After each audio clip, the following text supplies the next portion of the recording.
이야, 반공강연 최고 권위자 이도종 목사 아니신가?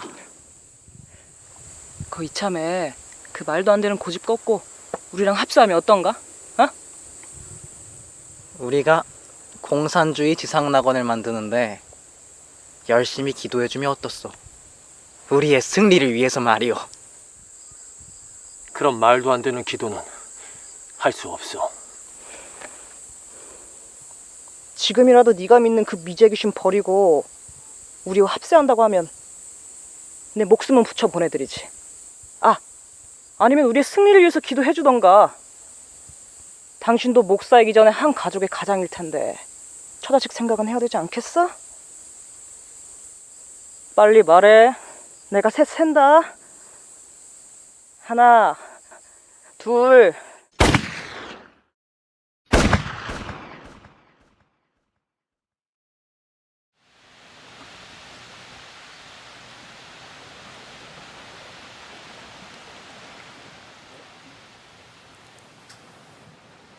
우리나라 최고의 관광지로 손꼽히는 제주도.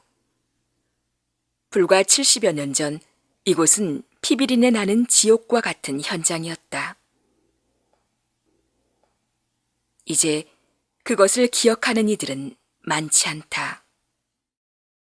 70여 년 전 이 아름다운 섬에서 목회자로는 처음으로 순교당한 이도종 목사. 그는 누구인가? 이도종 목사님을 한마디로 요약을 해서 말한다라고 하면 그분이 영혼 속에는 하나님 사랑, 대한민국 사랑, 제주 사랑, 영혼 구원과 또 제주도의 어떤 미래를 위한 그런 꿈이 있으신 분이죠. 아주 사랑이 많고 인자하신 분으로 그렇게 보아집니다. 화통하시고 활달하시고 늠름한 그런 호남형이셨다 그럽니다. 그래서 특히 그 젊은이들 그런 사람들을 상당히 좋아하셨다 그래요. 한국 교회가 시작을 하고 첫 선교사를 보낼 때에 이기풍 목사님이 제주 땅으로 오셨죠. 그 이기풍 목사님에 의해서 맺어진 선교 열매가 바로 이도종 목사입니다. 그분이 이곳 제주 땅의 원주민으로서 또 최초로 목사가 되셨습니다. 그리고 최초로 이도종 목사님이 바로 여기서 태어나신 그 생가가 됩니다. 1892년 9월 13일 날 이제 아버지 이덕연, 어머니 박열선 그 사이에서 장남으로 태어나셔서 여기서 소년기를 보내셨 그러한 집입니다. 이도종이 청년이 되어 결혼했을 무렵 우리나라는 일본의 나라를 빼앗겨 암울한 시기를 보낸다. 당시 이도종의 삶은 어떠했을까? 네, 이도종 목사님은 제주도 초창기에 독립운동가로 활동했던 분입니다. 1918년에 전도인으로 협재교회를 섬기다가 1919년 김인현 독립운동회가 있지 않았습니까? 그때 제주에서도 독립희생회라는 단체가 조직이 됩니다. 그때 4,450명의 회원이 가입이 됩니다.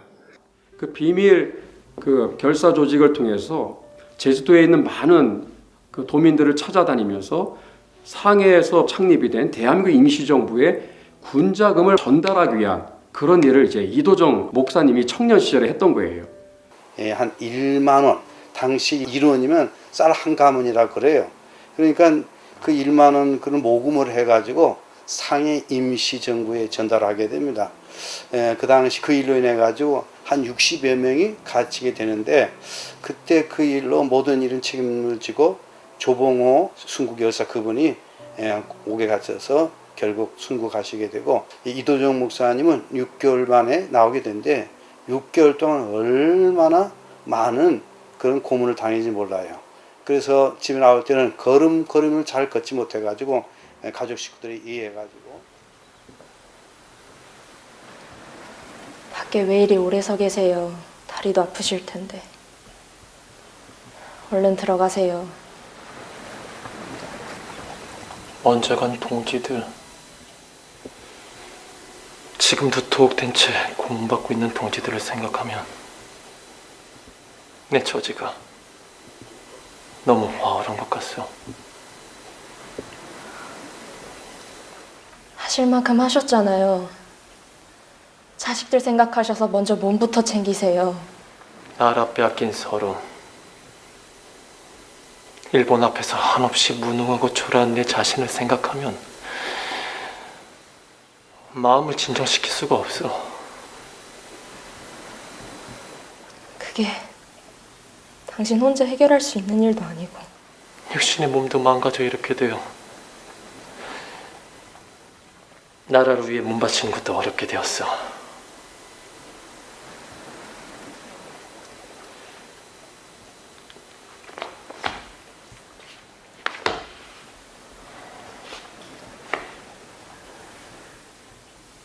오래 생각하고 어렵게 결정했는데 이렇게 포기할 수는 없어. 육신에 망가진 몸일지라도 모두 바쳐 주님을 섬기고 영혼과 나라를 구원하는 일에 내 남은 일생을 모두 바치고 싶소.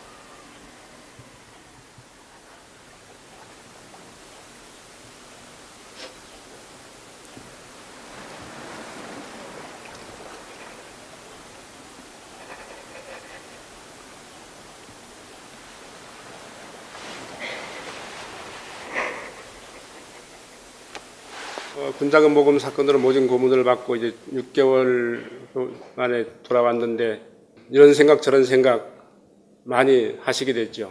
몸이 만신창이가 되지 않았으면 만주러 가서 독립운동에 가담이라도 해볼까 그런 생각까지도 하시면서 무릎 꿇고 기도하던 중에 영적 나라를 찾는 것이 더 중요하다.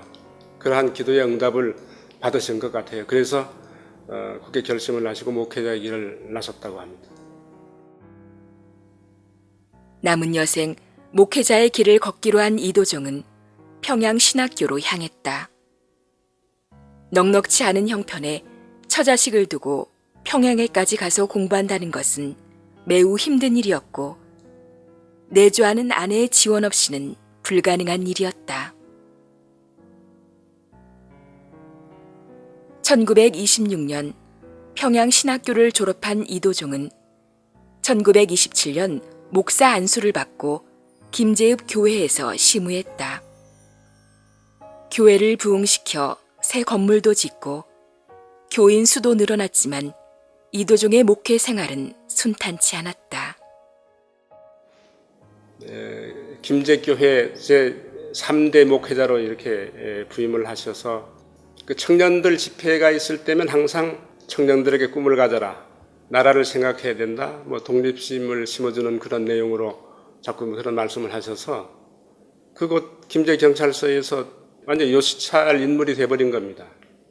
그런 중에 참 유지 집안에 결혼식이 있어서 결혼 주례를 맡았는데 말씀 도중에 다시 또 그 시국과 관련된 내용을 말씀하시는 바람에 거기에 있던 형사들에 의해서 붙들려 가게 됩니다. 하객들 앞에서 이제 붙들려 가니까 거기에 이제 교인들도 많이 참석했을 거기서 난리가 난 겁니다. 이제 목사님이 경찰서에 붙들려 갔다. 그런데 그 조사하는 과정에서 제주 군자금 모금 사건과 연루됐던 내용이 이제 나오게 됩니다.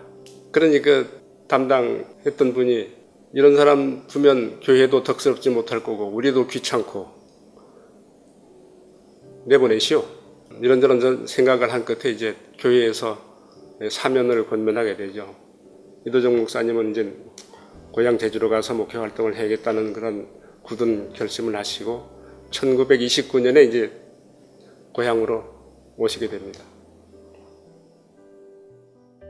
1929년 고향 제주로 돌아온 이도종 목사는 온몸 바쳐 목회 활동에 매진했다. 서귀포 교회, 법한 교회, 남원 교회, 고산 교회, 용수 교회, 조수 교회, 화순교회 등이 그가 직접 개척했거나 담임하면서 성장시킨 교회들이었다. 이 밖에도 목회자가 없는 작은 교회들을 찾아다니며 순회 목회도 하였다. 하지만 일제시대에 기독교 신앙의 순수성을 지킨다는 것은 쉬운 일이 아니었다. 일제의 탄압에 못 이겨 한국교회는 차례대로 신사참배 문제 앞에서 무너지고 만다. 27대 총회 때 제주노회에서는 이도정 목사님하고 또 장로님으로는 김계홍 장로님이라는 분이 있는데 그분이 총회 총대로 평양에서 열리는 총회에 참석하게 되는데 많이 회의를 했는데 이도정 목사님과 김계홍 장로님은 우리는 총대에 참석을 안 한다. 불참 선언을 해버리는 겁니다.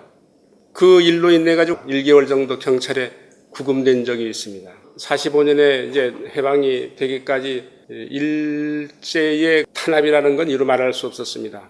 예배 드리게 되면 일본말로 설교해야 되고 일장기에 경례해야 되고 일왕사진 절해야 되고 그렇게 하면서 예배를 드려야 되기 때문에 신앙적인 양심으로서는 상당히 감당하기 힘들었죠. 그래서 전국적으로 은둔 생활을 목회자 생활을 접어두고 조용히 숨어서 지내는 은둔 생활을 하는 목회자들이 전국적으로 상당히 많았습니다. 이도정 목사님도 마찬가지로 더 이상 감당하기 힘들어서 이제 고산에 정착하면서 텃밭을 돌보면서 이렇게 생활을 하시던 중에 해방이 됐습니다. 그런데 그때 제주에 13개의 교회가 있었는데 13개 교회에 있던 목사님들이 다 육지에서 내려왔었던 분들이라 다 이제 귀향해버렸고 남아있는 목사님이 제주 출신 또 조남수 목사님 한 분뿐이었습니다.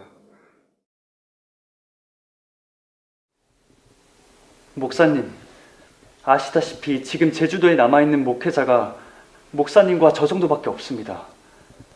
이런 어려운 시국에 목사님과 같은 분이 다시 나서 양떼를 이끌어 주셔야 하지 않겠습니까?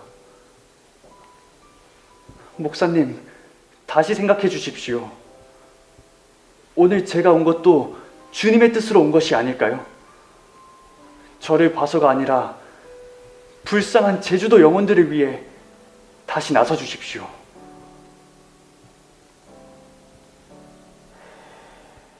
조남수 목사님이 이도정 목사님을 찾아왔는데 나이 차이가 23살인가 나이 차이가 많다 그러더라고요. 애원하다시피 하지만 이제 이도정 목사님은 그럴 수 없다고 해서 처음에는 사양을 했어요. 조남수 목사님이 그 설득에 이도정 목사님이 감격을 하게 됩니다. 그래서 다시 일을 하게 되는데 산북은 이도정 목사님, 산남은 조남수 목사님이 맡아서 교회를 섬기면서 당시 자전거는 중요한 교통수단이었고 자전거는 흔히 많지도 않았습니다. 인성교회 또 화순교회를 섬김에 있어가지고 거리가 떨어진 곳이기 때문에 아주 필요했었고 이 수심리도 자전거를 타고 잘 다니시는 그런 분이어서 특별히 고문 후유증을 해가지고 다리가 저렸기 때문에 더군다나 자전거는 또 필요했고 그래서 자전거를 즐겨 타셨다라고 그렇게 지금 이야기가 전해지고 있습니다.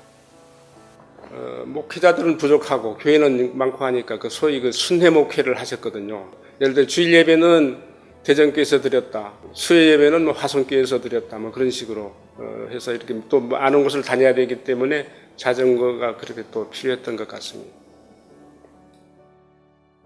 일제시대에 독립운동을 하고 신사참배에 맞서 싸웠던 이도종 목사는 이제 평화로운 환경에서 목회를 하는 듯하였다.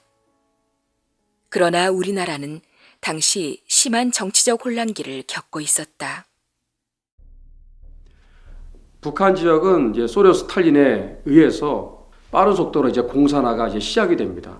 우리가 알아야 될 것이 1945년 9월 20일에 소련 스탈린이 북한 지역에 단독 공산 정권을 수립하라고 지령을 내리게 됩니다. 그래서 한 2년에 걸쳐서 북한 지역은 빠른 속도로 공산화가 진행이 되었고 결국에는 완성이 됩니다.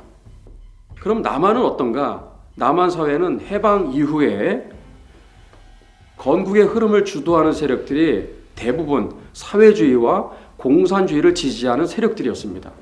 대표적인 지도자가 여운형과 그리고 박헌영이 되겠습니다. 여운형은 해방되자마자 했던 말은 공산혁명으로 일로 매진하겠다, 공산국가를 세우겠다고 그렇게 선언을 사실상 하게 되었고, 그러면서 해방 전국의 남한 사회는 이 두 지도자에 의해서 특별히 조선공산당을 이끄는 박헌영에 의해서 건국의 흐름이 진행이 되어지는 굉장히 혼란한 그러한 극도의 상황이 되겠습니다. 그러니까 그때 좌우가 서로 분열이 된 거라. 초등학교 1급부터 중학교까지 그러는데 이 학교 다닐 때도 사상 분열이 생겨서 대단히 해냈습니다. 집어다가 막 때려부리고 해. 그러니까 1945년 해방이 되고 1948년 4.3이 일어나기까지의 그 한 3년여 동안은 상당히 살벌하고 치안이 뭐 거의 없는 그러한 살벌한 시대였습니다. 이제 조금 있으면 평등한 세상이 된다. 양반 쌍놈이 없다. 그러니 일제시대전에 양반 쌍놈 그런 세월 보내다가 36년 동안 일제 억압을 당하다가 이제 해방이 되고 이제는 뭐 너나 없이 똑같이 잘 사는 그러한 세상이 된다 하니까 뭐 거기에 너무 사람들이 그냥 고무된 거예요. 뿅 간 거예요. 그리고 가서 신학문을 배웠다는 사람이 와서 그런 저런 말을 하니까 이건 뭐 믿을 수밖에요. 근데 그때 이도종 목사님과 조란수 목사님이 많이 그 계몽 강연을 다녔어요. 건국과 기독교 사상이라는 주제라든지 아니면 건국과 민주주의라는 주제로 그렇게 마을마다 다니면서 계몽 강연을 하셨는데 한 번은 책으로 공산주의를 배우면 공산주의자가 되고 몸으로 공산주의를 배우면 반공주의자가 된다. 하지만 공산주의를 아직 경험하지 못했던 당시에는 많은 사람들이 이러한 새로운 사상에 매료되어 신념을 가졌다. 그리고 남한에 있던 공산주의자들은 끊임없이 자유민주주의로 탄생하려는 대한민국의 건국을 막고자 했다. 박헌영이는 이 조선공산당을 통해서 1946년 10월 1일부로 그 유명한 대구 10월 폭동을 이제 일으키게 됩니다. 그 배후에는 소련의 스탈린이 있었습니다. 스탈린이 적어도 2번에 걸친 거액의 자금을 대주면서 반미 선동 투쟁을 이제 사주하게 된 것입니다. 대구를 시작으로 전국 각지에 2달에 걸쳐서 남한 사회를 쑥대밭으로 만드는 어마어마한 이러한 대구 10월 폭동 반란이 일어나게 되었습니다. 그 결과 미 군정청에서 빠른 속도로 진압을 하게 되면서 사실상 조선공산당의 이 조직부서가 붕괴가 됩니다. 그래서 어마어마한 치명적인 타격을 입게 됩니다. 그래서 조직 정비와 또 체계를 박헌영이가 서둘러서 46년 11월 23일에 조선공산당의 박헌영이, 그 다음에 조선인민당 여운형, 또 남조선 신민당, 이런 백남훈, 이런 3개의 정당이 서로 합당이 되어서 창당이 된 것이 바로 그 유명한 남조선 노동당, 줄임말로 남노당이 되겠습니다. 공산주의자들은 민족주의를 내세워 감성을 자극하며 통일을 시도했으나 그들이 원하던 통일은 공산주의 적화통일이었다. 그들의 본심을 간파한 이승만 대통령은 이에 속아 넘어가지 않았고 많은 저항을 뚫고 자유민주 대한민국 건국에 힘썼다. 이승만 대통령이 남한 단독정부 수립을 추진하자 남노당은 사회에 혼란을 가해 남한의 붕괴를 시도했다. 대구 10월 폭동이 진압되면서 큰 타격을 받았던 공산주의자들은 육지가 아닌 섬으로 눈을 돌린다. 공산주의자들은 제주도 곳곳에서 주민들을 선동했고 국가전복의 기회를 엿보고 있었다. 1947년 3.1절 행사가 일어나는데 이 3.1절 행사는 정부 당국에서는 하지 않도록 했어요. 왜냐하면 그 운동이 순수한 3.1절 운동이 아니라 반미 운동이기 때문에 하지 않도록 그래 했지만 북초등학교에서 3.1절 운동이 일어나게 됩니다. 남노당의 끊임없는 국가전복을 위한 움직임은 결국 제주도 4.3 사건으로 이어져 크나큰 비극을 불렀다. 공비와 좌익들은 양민들과 섞여 있어 진압 과정에서 무고한 양민들의 많은 희생을 불러왔다.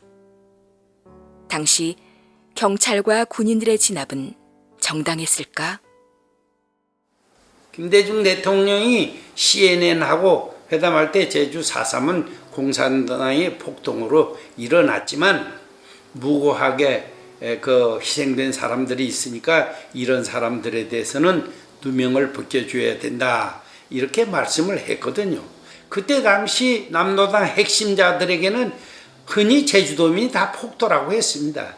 다만 마지못해서 강제로 끌려간 사람들에게 폭도라는 말은 그때도 도민들이 쓰지 않았습니다. 거기 핵심 요원, 바로 불악을 습격하고 살상에 가담하고 약탈에 가담했던 사람들을 폭도라고 불렀죠. 폭도들이 와가지고 불을 지르고 경찰서를 습격하고 양면을 학살하고 그런 가운데 있는데 국가가 존재하는 이유가 뭡니까? 지켜야 될 거 아닙니까? 이덕구 같은 경우는 국가를 상대로 선전포고를 합니다. 남노당에 의해서 피살된 수법이라든지 잔인성, 참목함이라고 하는 것은 이루 말할 수 없이 잔혹했거든요.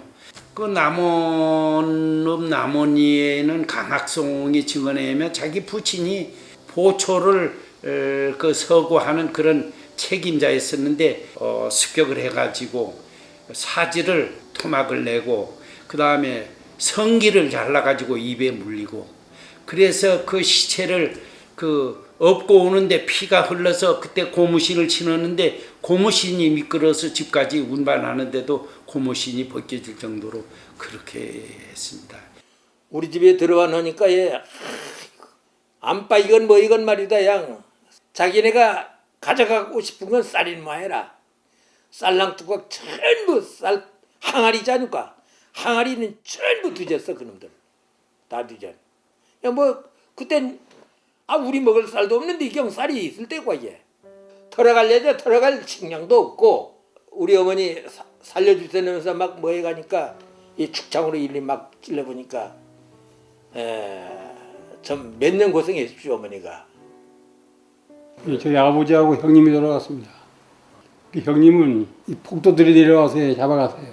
잡아갔는데 그 다음에 소식이 없고 아버지가 형님을 찾으려고 수습을 한 거예요. 1년 날 나갔는데 소식이 없었습니다. 그때 정보에 의하니까 이 군인한테 사실 이야기를 했거든요. 그러니 알아보니까 문교가 잡혀왔다고 그래요. 그래서 제가 이제 그 군인 덕분에 가서 면회한 겁니다. 만나서 저희 아버지 시체로 사고 싶다. 그러니 좀 장소를 알려달라 이렇게 했습니다.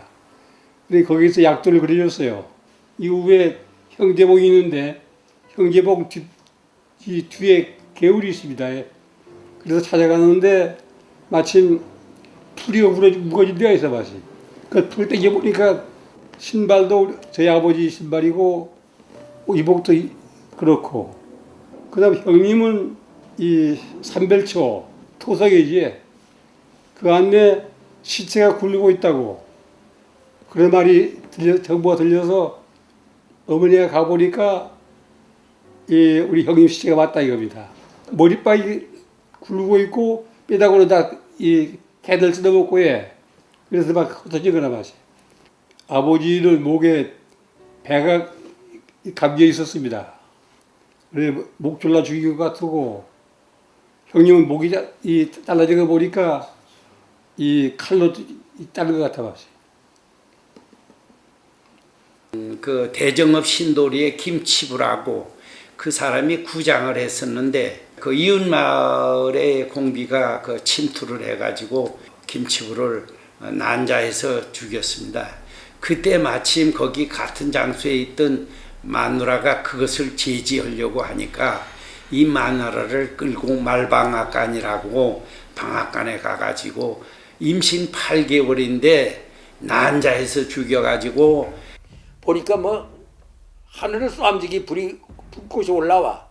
말째 보니까 뒷날 말 들어보니까 구장 죽고 부인도 죽고 집도 다 소각되고 뭐 했다는 거야.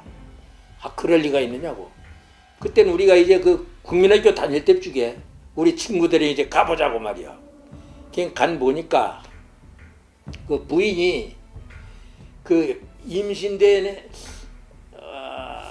내가 지금 생각하기로 한 8, 9개월 된 거 아닌가 남자더라고. 해야 된 것이 남자들인데 그것까지 우리가 봤어요. 남자들인데 말방에 있잖아, 말방에. 거기 데려다 살려줄 땐 막 애원하니까 거기 데려다 나네 난도질 내버렸어 일로. 그러니까 그 애가 나왔어. 그 죽은 애가 나온 걸 그걸 우리가 봤다니까 마씨. 그 볼꼴이 아니야 그게. 그래서 이야 이렇게 이거 사람이 이거 무참하게 어린 때라도 이렇게도 죽일 수 있나 그 생각이 들어진 거라 마씨. 또 애월읍 장전리 부근에서 그 시체를 발굴했는데 이 사람은 경찰관 했다가 사태가 좀 험악해지니까 경찰관 그만두고 아버지와 농사를 짓고 있는데 이게 반동이라고 해서 가서 이제 살해를 했는데 사람을 그냥 죽이지 않고 항문으로 이 철봉을 입까지 찔러가지고 그 죽인 게 그때 그 생포된 공비의 진술에 의해서 어디에 그걸 묻었느냐 해가지고 어디에 묻었다 하니까 거길 가서 발굴해 보니까 그런 참혹한 상황이 발견되고 그랬습니다. 그래서 이렇게 한 것을 본 피해자 가족, 또 군경 가족, 또 군인 이런 것을 봤을 때는 보복이 일어났고 또 상대방도 또 보복, 보복의 악순환으로 제주도 인명 피해가 많이 났다. 이제 이렇게 보고 있습니다. 제주도는 공비와 좌익 때문에 이미 지옥이 되어 있었다. 당국의 진압이 없었다면 제주도는 과연 평화로울 수 있었을까? 그 4.3을 일으켜서 김달삼이, 그 본명은 이승진인데 김달삼이가 주도인 돼가지고 하다가 북한에 가서 보고하려고 4월 3일부터 7월 24일까지 김달삼이가 직접 작성한 그 보고서에 보면은 그 공비들에 의해서 죽은 사람이 사망이 307명입니다. 부상이 68명, 그 다음 피랍, 납치 간 사람이 22명, 이렇게 막대한 피해를 입혔는데 공비는 16명밖에 안 죽었어. 그리고 부상이 9명. 그러니까 제주도에서 경찰서 있는 부분, 지서 있는 부분, 여기를 빼놓고는 완전히 남로당이 장악을 했습니다. 그래가지고 한 3개월이면 이걸 완전히 해방구로 만들 걸로. 초반에는 완전히 잡았죠, 그 사람들이. 그리고 특히 밤에는 완전히 이건 인민공화국 세상이었죠. 대전고등학교 학생 9명이 와가지고 3사람이 한 사람을 조준하되 그 불황민들 전부 나오라고 하는 거라. 안 나오면 안 된다고 전부 나오라고. 그 과정을 우리가 봤거든 마씨. 그러나 그때 그 동참반 인원이 아마도 한 1000여 명 이상 되지 않을까. 어마어마한 인원이 그 과정을 봤어 봤지. 그 한 놈은 죽어가면서 인민공화국 만세 hen 부르더라고. 인민공화국 만세 이렇게. 그 소리를 우리가 들었다니까. 탁 마중과 동시에 정신이 다 가지나니는 마이라. 인민공화국 만세 소리가 크게 불렀어 그놈이 하나는. 그래서 팍 앞대로 엎어지대. 그럼 그들이 원하는 세상은 무엇입니까? 바로 공산 국가가 되는 거죠. 그렇기 때문에 오늘 우리는 이도종 목사는 이런 무시무시한 시대를 살고 있었다. 반공 강연을 적극적으로 했던 이도종 목사는 좌익들에게 눈의 가시와 같은 존재였다. 목사님, 시국이 이러한데 당분간 찬양 예배와 신방은 좀 미루시죠.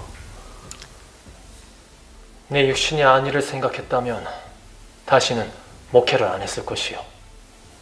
그래도 목사님, 너무 염려 마시오. 1947년 5월경부터 전도 목사로 순회하면서 저희 교회를 담임하셨죠. 저희 교회가 이곳에서 예배처소로 가진 곳은 대정현 성 안에 있는 작은 초가 가옥이었습니다. 1934년도에 약 70판 정도를 주고 매입해서 예배처소로 사용하던 곳이었기 때문에 따로 사택이라든지 교육 규모가 되지 못했던 것 같습니다. 당시 이도정 목사님께서 고산이 되기셨는데 여기에서 약 20km 정도 떨어져 있습니다. 걸어서 오시려면 5시간 남짓 걸리는 곳이죠. 대전교회에서는 오질 않은 거예요. 그래서 이제나 저제나 올까 해서 기다렸는데 오질 않은 거예요. 예, 이도정 목사님은 1948년 6월 18일 순회 목회 중이던 인성교회를 향해서 이곳을 지나가게 되었습니다. 그런데 이곳을 지나가기 전 그날 토벌 작전을 나왔던 고산 지서 팀하고 교류하게 되었는데 그분들 말씀이 오늘은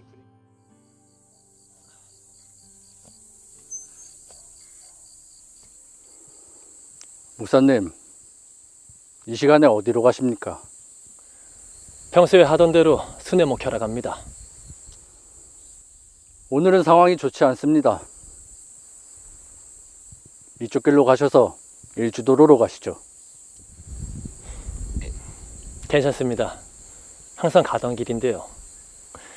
그리고 자익들도 사람들일 진데 목회하는 사람한테 뭐 어쩌겠습니까? 너무 걱정하지 마십시오. 네, 그럼 살펴가십시오.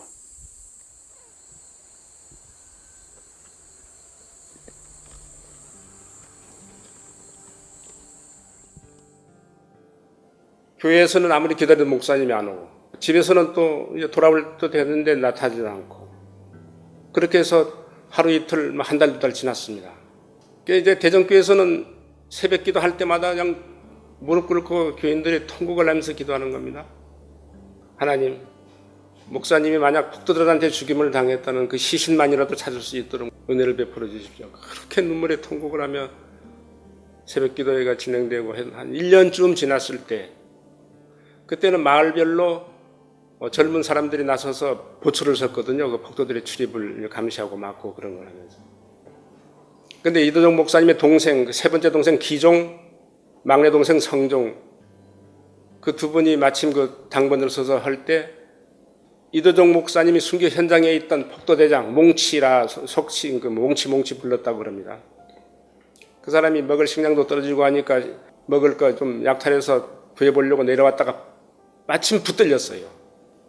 경찰 지서로 연행이 되고 넘겨지고 조사를 받는 과정에 몸수색을 해보니까 회중시계가 나온 겁니다. 이도정 목사님이 항상 차고 다니던 회중시계. 도저히 그 사람 생색과 그 물건이 어울리는 물건이 아니에요. 그래서 경찰관이 추궁을 하니까 한 1년 전에 우리가 작전을 나갔는데 어떤 사람이 자전거를 타고 지나가는 거 우리가 붙잡았다. 그 사람 목사라 하더라. 근데 그 사람이 성경책 찬. 왜 이러십니까? 경찰 서방 둬서 뭐해? 소리 질러봐. 마누라 욕 보이는데 와서 도와달라고 해야지.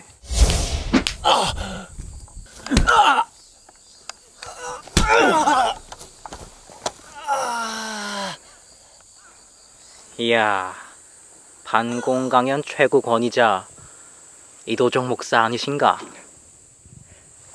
거 이참에 그 말도 안 되는 고집 꺾고 우리랑 합수하면 어떤가? 어? 우리가 공산주의 지상낙원을 만드는데 열심히 기도해주면 어떻소? 우리의 승리를 위해서 말이오. 그런 말도 안 되는 기도는 할 수 없어. 어이, 이 모든 인민이 평등하게 다 같이 잘 사는 그런 지상낙원을 만들자는 건데 왜 자꾸 방해질이야? 이씨. 창조주 하나님 아버지를 부인하는 공산 사상으로 어떻게 지상낙원을 만든단 말이오? 아버지를 부인하고 잘 살아보겠다는 자식이 올바로 된 자식이요? 이게 아직도 지금이라도 네가 믿는 그 미제 귀신 버리고 우리와 합세한다고 하면 내 목숨은 붙여 보내드리지. 아, 아니면 우리의 승리를 위해서 기도해주던가.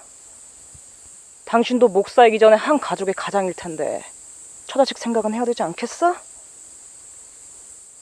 빨리 말해. 내가 셋 센다. 하나, 둘.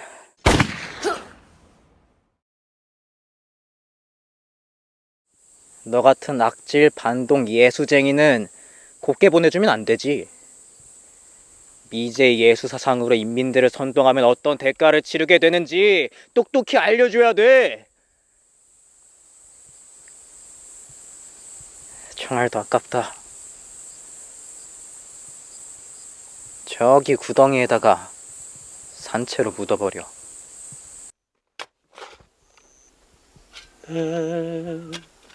주를 가까이 하게 하는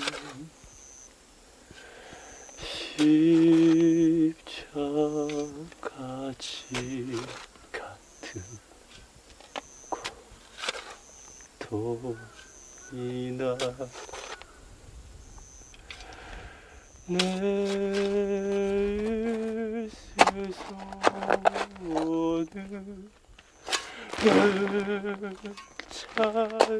찬송하면서 주께 떠나가기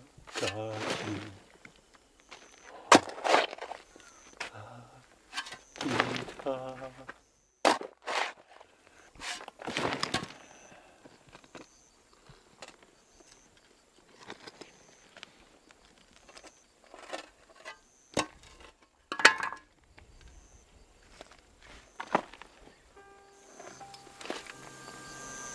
나는 이제 하나님 곁으로 가니 이것들이 필요 없어. 나중에 성경 읽고 예수님 영접하고 천국에서 만납시다.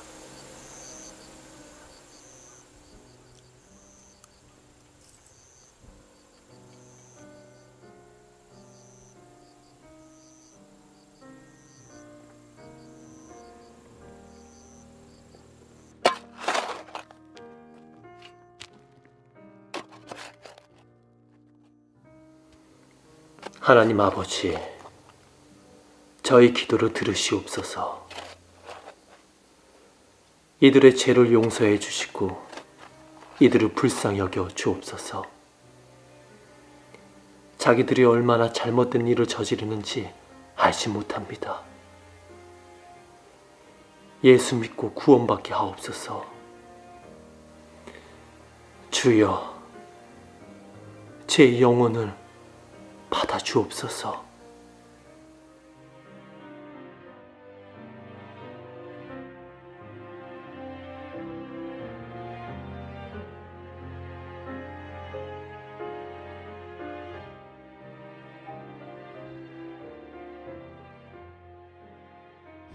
일제가 패망하기 직전에 제주에 한 7만 명의 일본군들이 주둔하고 있었는데 지역마다 이런 중산간 지역마다 개인 참모들이 많이 있었습니다. 깊이는 약 한 1m 한 20 정도 되는 깊이로 그 참모 하나를 이용해서 여기서 생매장으로 순교를 당하신 겁니다.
주께서 허락하시면 주께서 부르신다면 덮어라 덮어 덮어라 덮어 너도 나와 함께 천국에서 만나자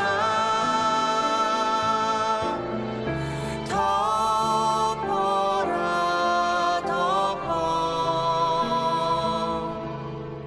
덮어라 덮어 주